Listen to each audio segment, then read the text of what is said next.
Uttar Pradesh basic शिक्षा विभाग से रिलेटेड वो महत्वपूर्ण आदेश खबरों का निष्कर्ष लेकर के हम उपस्थित हो चुके हैं जो आपके लिए महत्वपूर्ण है। इस वीडियो के माध्यम से आपको विस्तृत निष्कर्ष इंगित कराएंगे। इस वीडियो के माध्यम से जानेंगे शिक्षक प्रमोशन प्रक्रिया को लेकर के जो माननीय सुप्रीम कोर्ट का फैसला आया है, उस फैसले के इम्पैक्ट के रूप में बहुत कुछ निष्कर्ष आप सभी लोगों के लिए स्पष्ट हो रहा है, वो इंगित कराएंगे। और समायोजन प्रक्रिया को लेकर के एक और बड़ी खबर आ चुकी है, उसका निष्कर्ष इंगित कराएंगे।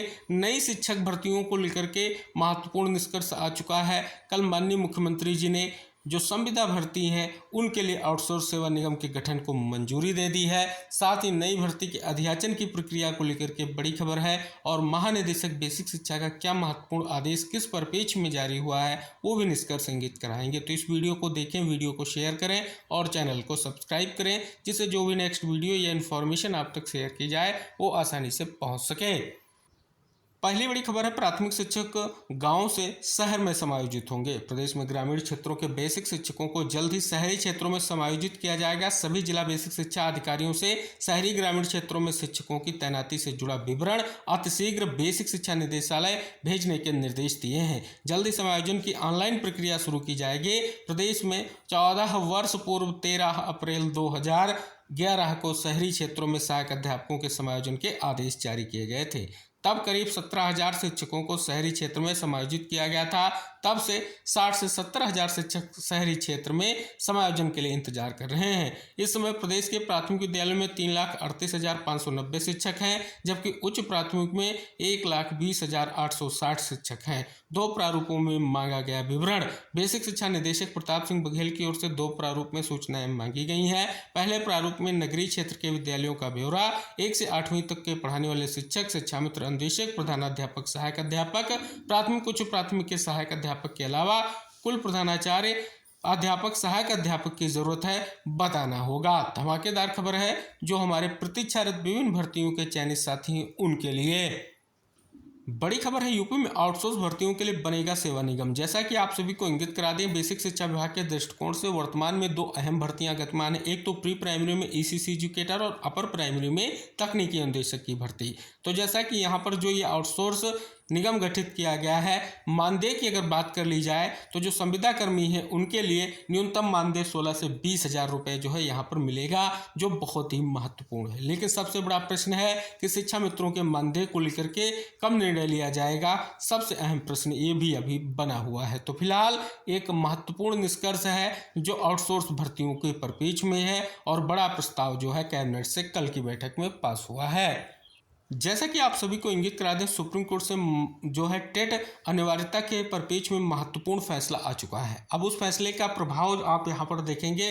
पहली खबर है कि इंटर उत्तीर्ण बीटीसी से चयनित कैसे करेंगे टीटी के लिए आवेदन। कक्षा 1 से 8वीं तक के शिक्षकों को न्यायालय द्वारा दिए गए निर्देश के अनुसार उन्हें 2 वर्ष के भीतर टीटी उत्तीर्ण करना अनिवार्य कर दिया गया है। इस निर्णय ने शिक्षकों के बीच असमंजस की स्थिति उत्पन्न कर दी है। प्रयागराज में कुल 11,237 बेसिक स्कूलों के शिक्षक कार्यरत हैं, जिनमें कंपोजिट स्कूल के और उच्च प्राथमिक और प्राथमिक स्तर के शिक्षक जो शामिल हैं वो आंकड़े दिए गए हैं। अगले 5 वर्षों में लगभग 3,000 शिक्षक सेवानिवृत्त हो जाएंगे, ये भी बात की गई है। उतनी संख्या में नए शिक्षक जो टीटी उत्तीर्ण कर चुके हैं वो भी बात इंगित कराई गई है। लेकिन सबसे यहाँ पर आप देखेंगे जो निष्कर्ष इंगित कराया गया है वो महत्वपूर्ण है। इनमें से कुछ ने स्नातक की डिग्री प्राप्त की, लेकिन बड़ी संख्या में शिक्षक ऐसे हैं जिनकी शैक्षिक योग्यता आज भी 12वीं उत्तीर्ण। ऐसे शिक्षक टीटी के लिए आवेदन करने के योग्य नहीं है। इसके अलावा बीएड डिग्री धारक विशिष्ट बीटीसी तहत भर्ती हुए शिक्षकों को न्यायालय ने प्राथमिक स्तर के शिक्षण के लिए अपात्र घोषित कर दिया है। विभाग के पास इस संदर्भ में कोई स्पष्ट निर्देश नहीं है। बीपीएड, डीपीएड, सीपीएड, सीटी, एनटीटी धारकों को अब प्राथमिक शिक्षक पद के लिए अयोग्य ठहराया गया है। तो यहाँ देख रहे हैं एक विशेष निष्कर्ष जो है आप सभी के समक्ष स्पष्ट है। आखिर इस परिप्रेक्ष्य में क्या कुछ निष्कर्ष निकल कर आएगा वो भी महत्वपूर्ण है। इस खबर में भी स्पष्ट किया गया है, टीटी अनिवार्य के सुप्रीम कोर्ट के आदेश से बेसिक शिक्षक चिंतित। बेसिक शिक्षकों के लिए शिक्षक पात्रता परीक्षा को लेकर के सुप्रीम कोर्ट के निर्णय से प्राथमिक एवं उच्च प्राथमिक शिक्षक चिंतित हो गए हैं। बिना टीटी वाले शिक्षकों के हित में वैचारिक शिक्षक वेलफेयर एसोसिएशन उत्तर प्रदेश के प्रांतीय अध्यक्ष के नेतृत्व में मंगलवार को यहाँ पर देखेंगे बैठक हुई है और विशेष तौर पर देखेंगे सरकार को स्वतः संज्ञान लेते सुप्रीम कोर्ट के आदेश पर पुनर्विचार करने के विशेष याचिका दायर करनी चाहिए। इसको लेकर के एक विशेष मांग की गई है। यहाँ भी देखेंगे बहुत बड़ी खबर है कि टीटी अनिवार्यता से 50,000 से ज़्यादा शिक्षक हो सकते हैं प्रभावित। कक्षा 1 से 8 के स्कूलों में शिक्षकों की नई भर्ती, पदोन्नति और सेवा जारी रखने के लिए अब टीटी उत्तीर्ण करना अनिवार्य होगा। सुप्रीम कोर्ट के इस आदेश से शिक्षकों में बेचैनी बढ़ गई है। कई शिक्षकों को अपनी नौकरी बचाने और पदोन्नति पाने के लिए अनिवार्य रूप से टीटी उत्तीर्ण करनी होगी। प्रदेश में 50,000 से अधिक शिक्षकों की पदोन्नति पर इसका असर पड़ सकता है। फिलहाल बेसिक शिक्षा विभाग सुप्रीम कोर्ट के आदेश का अध्ययन जो है कर रहा है, वो भी निष्कर्ष यहाँ पर इंगित कराया गया। आगे देखेंगे, महानिदेशक स्कूल शिक्षा कंचन वर्मा ने कहा कि सुप्रीम कोर्ट के फैसले का भी अध्ययन किया जा रहा है, इसका असर शिक्षकों के समायोजन स्थानांतरण पर नहीं पड़ेगा। बड़ी खबर आप सभी के समक्ष है कि टीटी पर निर्णय के खिलाफ फिर कोर्ट जाएंगे शिक्षक। कक्षा 1 से 8 तक को पढ़ाने वाले शिक्षकों की सेवा में बने रहने और प्रोन्नति के लिए टीटी पास करने के अनिवार्यता के खिलाफ शिक्षक सुप्रीम कोर्ट में पुनर्विचार याचिका दाखिल करने पर विचार कर रहे हैं। उनका कहना है कई मुद्दे हैं जिन्हें आधार बनाकर फैसले पर पुनर्विचार करने का सुप्रीम कोर्ट से अनुरोध जो है किया जाएगा।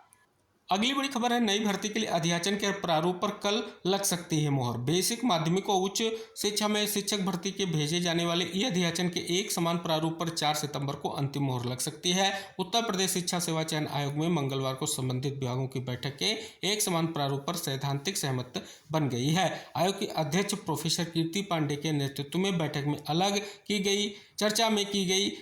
में चर्चा की गई कि यदि अलग अलग शिक्षक भर्ती के लिए अलग अलग प्रारूप बनाया जाएगा तो इसमें काफ़ी वक्त लग जाएगा। बेसिक, माध्यमिक और उच्च शिक्षा में ई अध्याचन का एक समान प्रारूप बना लिया जाए, सभी विभागों से इसी प्रारूप में रिक्त पदों का विवरण मांग लिया जाए।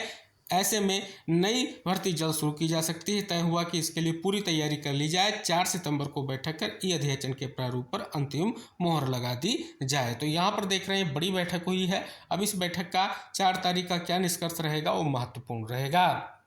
यहाँ देखेंगे, बाल विकास एवं पुष्टाहार विभाग के अंतर्गत जिले में 482 चयनित आंगनबाड़ी कार्यकर्ताओं का चयन हुआ। इसमें से 35 को विधायक शहर पश्चिमी सिद्धार्थनाथ सिंह ने मंगलवार को विकास भवन में नियुक्ति पत्र जो है प्रदान किए। अगली बड़ी खबर है कि 79% आरक्षण का शासनादेश रद्द करने के खिलाफ अपील पर फैसला सुरक्षित। इलाहाबाद हाईकोर्ट की लखनऊ पीठ ने जो है ये फैसला जो है सुरक्षित किया है। अगली खबर, रोजगार महाकुंभ में नौकरी पाने वाले 16,000 युवा सीखेंगे एआई। रोजगार महाकुंभ में देश विदेश में नौकरी पाने वाले 16,000 से ज़्यादा युवाओं को एआई का भी प्रशिक्षण दिया जाएगा। इस अभियान में एआई प्रज्ञा का सहयोग जो है लिया जाएगा।